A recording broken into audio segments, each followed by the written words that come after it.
Welcome to Introduction to Film and the section on acting. So, acting is a thing that is probably the first thing that we notice when we think about acting. When we think about film.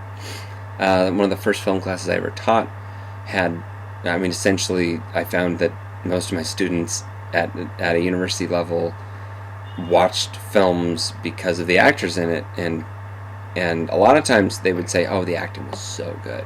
But I'd ask them what makes the acting good. I mean, what makes acting great? And a lot of times people would say, "Well, because it was so believable, and something like that." Or sometimes they would say they completely transformed themselves. By that standard, that kind of excludes huge amounts of acting techniques and historical approaches to film. Let me just say that there are lots of different approaches to film. So I was in a play when I was younger, and it was a Shakespeare play, and there were a lot of soliloquies I had to do, and I was on stage every scene, and it was very difficult. And the director was British, and I'm obviously not. And when we spoke about how to approach this, my approach was I had to feel it in order to convey it on stage. Her approach was you just have to do it. You have to do it the right way, you have to do it, and you don't feel it. And a big part of that was that her training was grounded in a different tradition, and in a lot of ways my framework in acting, even though I had been trained in the theater, had come from growing up watching movies, and I watched this specific kind of acting, and for me it felt dishonest to not feel it. And I, at the time, thought that she was advocating me being dishonest, and I didn't like it. But instead, actually, I now have the perspective to realize she just wanted me to get it right, and I didn't have to do it. And I heard people criticize her as saying she wants our eyes to be dead. And that's just so interesting. Where do we carry the acting? In a proscenium, you don't necessarily need your eyes to convey a lot of meaning. You can have it in your gestures and your body and whatever. And we can look down on that and say, no, it's not authentic, and it's not Marlon Brando, and it's not whatever. It's not Kenneth Branagh. But why so judgy, right? Why so judgy? Why are you so judgy? Let's just take a second, and the majority of our acting comes from Stanislavski. I'd like to talk about another theorist who was contemporary with Stanislavski, also in Soviet Russia, and actually Stanislavski and another man named Meyerhold, they were kind of on the same track, they were on the same train. So Meyerhold, his theater, you'd be on stage, and rather than having the subtleties and the nuances, would be more like many other cultures of theater, would be hyper stylized.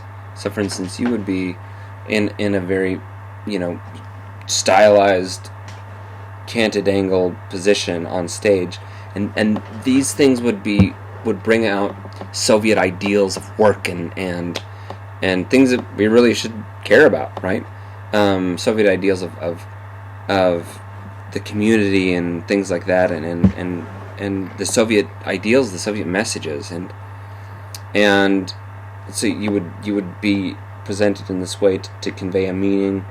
But then if there were to be a movement, then it would be, what do you mean? It would be hyper stylized in any movement, so that there would be no movement unless there had to be movement, and then it would be very big gestures. Even though the movement would be small, you would still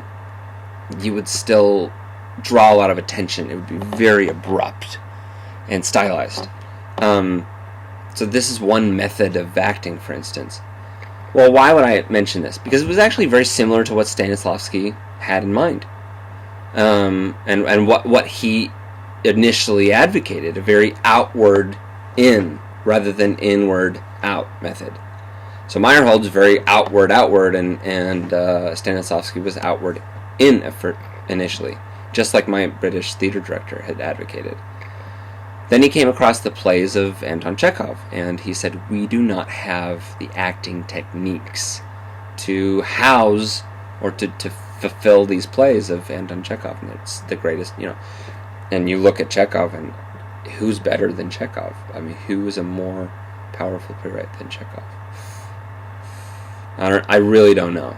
I mean, you can say Shakespeare, you can, I'd say Brecht, but the point is, there's just monumental but subtle and quiet, profound realist dramas, and they didn't have the acting techniques. So Stanislavski developed new acting techniques. It must be inward and then out, and and it was a revolution. So we could say, wow, I really connect with Stanislavski in acting. At the same time, though, let's look at Meyerhold. And why am I talking about Meyerhold? Because this is a film, and will you ever see Meyerhold in the film? Maybe, I hope someday. But what happened? He used to be the epitome of the Soviet ideal. Well, Soviet ideals progressed and whatever, and they said, Meyerhold, this is outdated and we don't want it. What happened to him? He was put into a prison for his views, and he refused to say that he wanted to transition to Stanislavskian acting, or even, I don't actually know that he did refuse, that he had an option, but they killed him. Meyerhold was killed because of this. Now, why would I talk about that in a lecture about film acting? I think so often we are oftentimes like these tyrannical, early 1900s Soviets that say acting has to be this way or else we'll kill you. What I'm saying is, don't be that guy. Don't be that guy that says if it's not this way, then we just have a better approach, a wider approach, when we engage with different styles of film, acting, etc. If we say, what are the different perspectives? We're just going to learn more and be more cultured people if we can open our realm of possibilities and we expand our palettes. Don't be that guy that wants to kill Meyerhold. Just don't do that, okay? There's no reason. So this week's film is in many ways the pinnacle of what acting is or can be, and it's just really powerful. So when I look at Gena Rowlands in this film, I think it is one of the great performances I've ever seen. Now, when we talk about Stanislavski, and you look at Stanislavski and what he did with Chekhov, there's almost a new... I feel like Cassavetes really pushed that barrier much further than Stanislavski did. And we love Stanislavski, right? But if he came, he would say, my goodness, if he came and saw a Cassavetes film, I really do think he would say, you have pushed this beyond what I thought was possible. I really do think that. I think that Cassavetes has done just really amazing... I mean, he did. He's obviously not alive. But in talking about this, is this typical acting? It requires a kind of attention and a focus in watching it that is not typical. So I want writing about acting now and about this film. I want it to be an adventure for you, because you have heard people talk about acting, and we think about Robert Redford, for instance. Is he the same as Leonardo DiCaprio in What's Eating Gilbert Grape? He became this other figure, And why did he not get the Oscar for Gilbert Grape, but he did for The Revenant? I don't know, because I don't know. But is Robert Redford a great actor?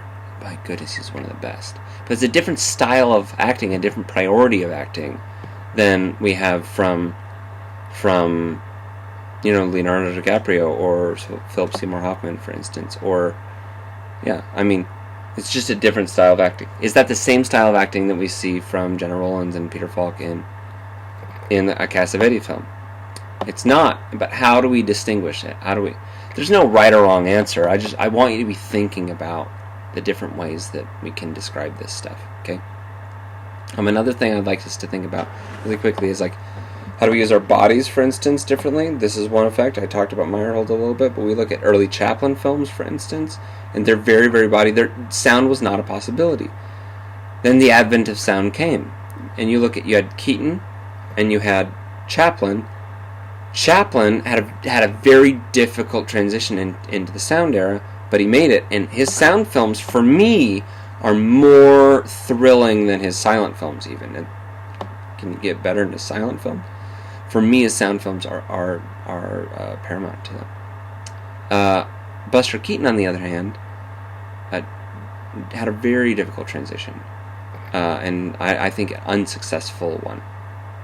So, why is that? Because he had a different toolbox. He just had to think about stories differently. The stories we see in silent films are different stories because the acting had different tools in it. And what I'm trying to say is the tools that we have in acting change the kind of stories that we can tell. A big part of why Shakespeare doesn't maybe read in the same way that it did when Shakespeare was alive is because actors have different tools and methods on screen. And anyway, I'd like us to be thinking about acting in a grander scale, on a grander picture, and we think about acting, but I hope that we take it deeper. I hope we think about it deeper, and good luck on your quizzes, etc., etc. Good luck on the discussion boards, and I hope you really enjoy A Woman Under the Influence. Just absolute thrilling, vibrant energy.